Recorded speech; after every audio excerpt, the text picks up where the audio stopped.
The C leg must be calibrated after every alignment change. If it is not calibrated correctly, a swing phase may not be triggered.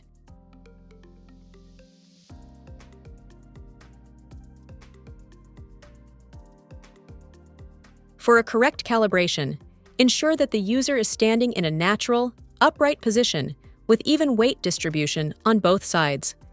The toes should be at the same level. Check in the connectgo.pro app whether the criteria are met.